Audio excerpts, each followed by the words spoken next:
Way back in the 5th grade, I learned something. Well, I learned a lot of things. Fifth grade was really my best year of school. It was my favorite year of school. Went to a place called Dowell Elementary School.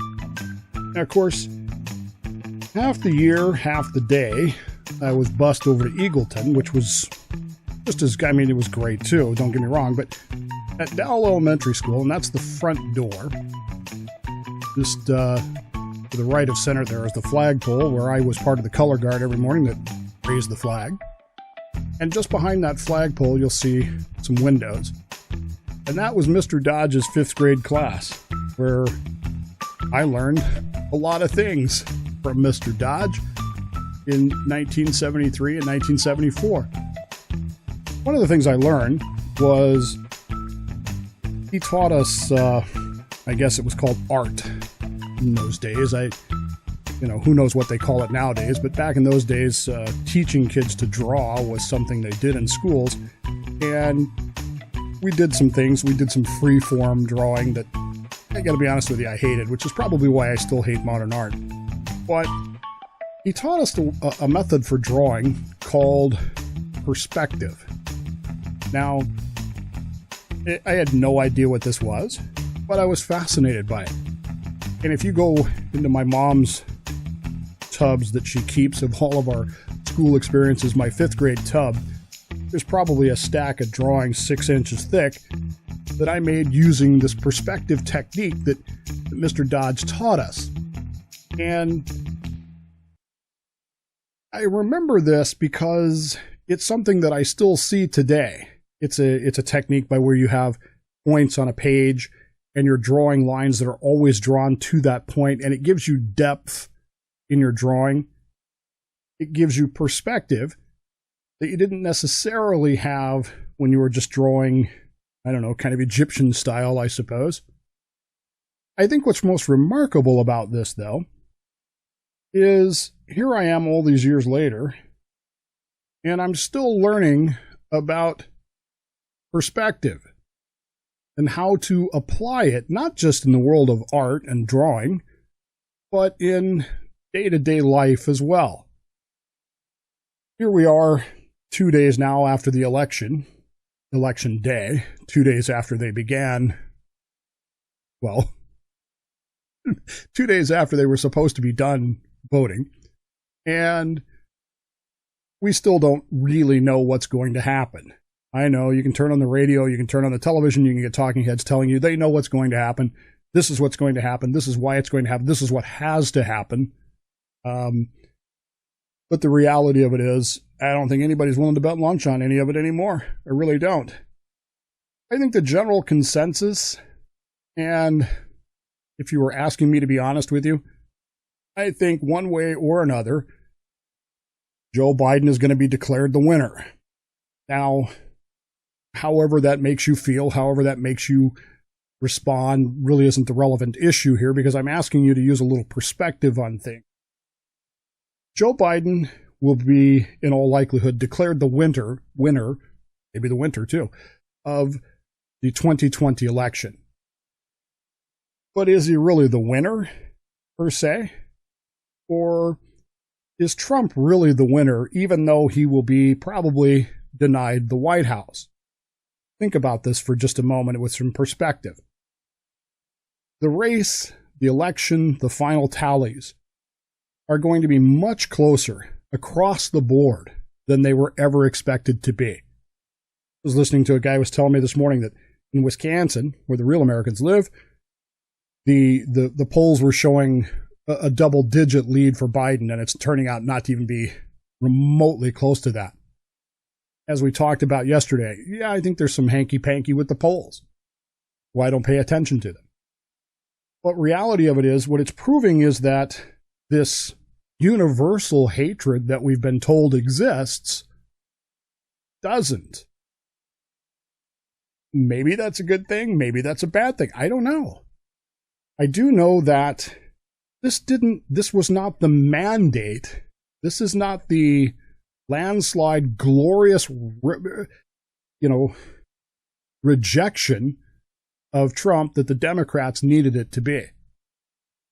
They did not flip Congress. Their hold on the House has become less. The Senate is clearly going to stay in Republican hands. The tighter Congress, along with the apparent elevation of Joe Biden to the presidency, are not necessarily bad things. And I don't want you to look at them as bad things. I want you to look at this with some perspective, some depth to it, and think about some things. As soon as Congress did not flip, the gamble that the Democrats across the country have taken failed. They lost. What gamble was that? Well, we've been told for months, weeks certainly, that not only was Biden going to completely mop the floor with Trump because of this Trump hatred, but there was going to be a blue wave in Congress as well.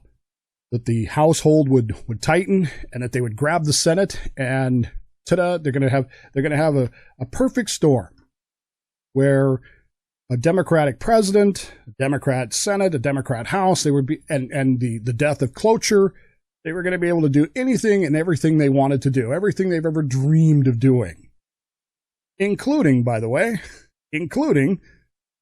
giving a bunch of tax dollars to bail out states that completely and utterly mismanaged COVID-19 and blew their state budgets doing it. Didn't think about that, did we? I know I didn't. But in retrospect, we should have been thinking in those terms. This is why these states, particularly states like California, Washington, Oregon, were able to pursue policies seemingly self-destructive, because they really and honestly believed that they were going to gain the House, the Senate, and the presidency, and that being the case, they were going to get bailed out. Well, now, even with the presidency, that may not be such a clear thing, might it not? The second part of the gambit is that the liberal agenda that they were going to put in place, this we're going to do everything we've ever wanted to do, has gone out the window. You realize that, right? With some perspective, you realize that there's no way that can happen. Number one, the Senate is in the hands of the Republicans, or still will be, or will be close enough to it that the Senate will be able to stop whatever the House proposes spending-wise, and negotiations over judicial appointments are going to happen. There's not going to be like it was with just one side or the other dictating the way it's going to be. The bigger issue that they have with this liberal agenda is that, well, Pelosi and Schumer have a problem. And they've now realized that because the elections did not go the way they expected them to, they have a bigger problem. You know what that problem is? I'll give you a second. That problem is their vice president. Stay with me here.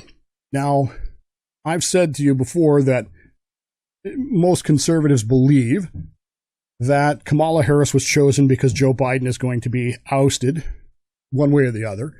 And I've even gone along with that. I gave you my alternative theory of the Hunter Biden story, which is not sticking. Have you noticed that? The Hunter Biden story not sticking anywhere. Why is that? Well, a lot of it has to do with the nature of the vote, the fact that by the time the story broke, many people who were going to vote Biden had already voted. It wasn't going to change their minds. They hate Trump. They're not voting for Biden. They're voting against Donald Trump. It wasn't going to do anything. And there isn't the universal loathing that there was of Hillary Clinton for Joe Biden. He comes across as a sympathetic figure, which is ridiculous because he's not, but he presents himself that way. And so people don't hate him the way that they hated Hillary Clinton. But that said, the idea was that, of course, give it a few weeks, few months, maybe a year, and Joe will either be, delusional, or maybe this Hunter Biden story takes root. Maybe it's clear that he is compromised, whatever. And they convince Joe to sit down. And then they get President Kamala Harris, right? And then with this glorious flip of the Senate and stronger House, then they can really go after the leftist liberal agenda. But now that didn't happen. And the second problem you have is that President Harris would be a huge problem for the Democrats, because while Joe may not be loathed by the right the way Hillary Clinton was, believe me, Kamala Harris would be, if she isn't already. And the midterms, much as they were in 2010, would be an absolute disaster for the Democrats under President Harris. Now they're stuck with Joe, and they don't really know what to do. He may try to run things by executive order because Congress isn't going to be all that cooperative across the board. But what happens to executive orders? They get challenged in courts. Courts work their way up to the Supreme Court, which is now 5-4 conservative. I know some of you believe 6-3. I don't, but at least 5-4 conservative. And what's the likelihood of them upholding executive orders when even Obama's executive orders in many cases were overturned by a Supreme Court that was 4-4-1 at best? You could argue that it was a pretty favorable court for Obama, and even they shot down many of his executive orders. Well, here comes President Biden or a President Harris, and it's not going to work out very well.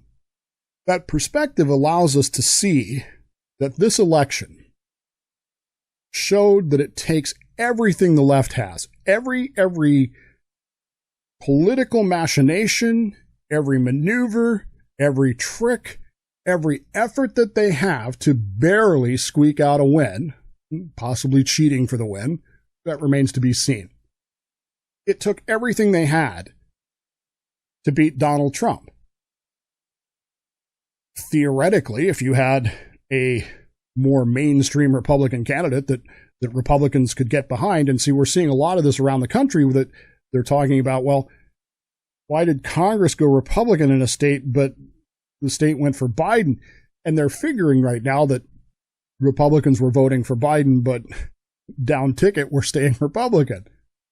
Well, maybe if it's not Donald Trump, maybe they don't do that, right? That's the theory anyway. The election has showed with some perspective that it took everything the left had to eke out, and I still think they will. Again, I hope they don't, but for Trump to win now would require some court machinations, and I don't think that's in the best interest of our country. I just don't. The Biden eking out of a win will not result in a socialistic government, because Biden doesn't have a mandate. He won't have Congress. He won't have a court. It's not going to work out the way he thinks it's going to work out. He's going to barely squeak out or eke out this win. And for what? Again, the original theory was that they would grab Congress as well. The Senate maintained the House, was stronger than the House. And with a President Harris, then they could really go after that. But it's not going to happen now. Presidential discretion, former president discretion, has been laid to rest. President Obama, for whatever reason, chose to break with 200 and plus years of tradition and stay involved. Now, I get it. There were other former presidents who have been involved before, Chester A. Arthur, Theodore Roosevelt. But for most of the 20th century, former presidents have decided to retire and just be quiet. If they get called in to ask for advice, then they give it. But as a general rule of thumb, they maintain a discreet silence. And they don't comment on events. It's not their place. President Obama has chosen to not follow that. So how likely is it that Donald Trump, after being defeated in a controversial election, decides to stay on the sidelines and not say anything? That would be completely and utterly against his nature, wouldn't it? And of course, he'll be accused of meddling where he shouldn't. But the same people who will accuse him of that applaud President Obama for doing it. So take it for what it's worth. Any effort then by Biden or Harris, Schumer, Pelosi to advance an agenda that they clearly do not have a mandate for is just going to energize the Trumpers, the drain the swamp folks. Does that sound like the brilliant victory that they thought they were going to get? A Biden win. Let's use some perspective here. A Biden win by the slimmest of margins is not the end of the world. It cost the Democrats everything they could put into this.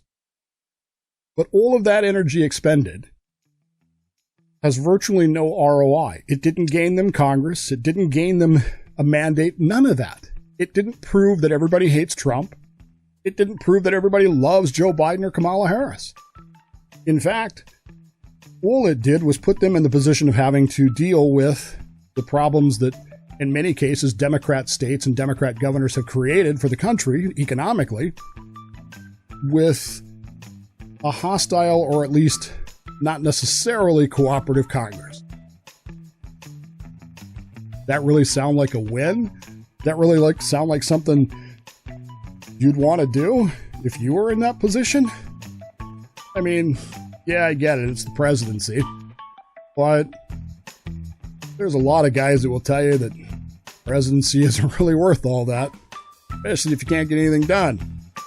And Joe Biden, win though he may, if you look at this with some perspective, my friends, has been put in a position where he's not going to be able to get a whole lot done. Is it the end of the world? No, it's not. It's not even close to the end of the world. In fact, what this may well have done is guarantee that Joe Biden will be there for 4 years instead of having to step down. That's the beauty of perspective, my friends. Start looking at things in the distance. And while no one can guarantee anything, and I certainly can't guarantee anything, I don't feel as bad today as I might have a few days ago. And I hope you're in the same place by using the same perspective.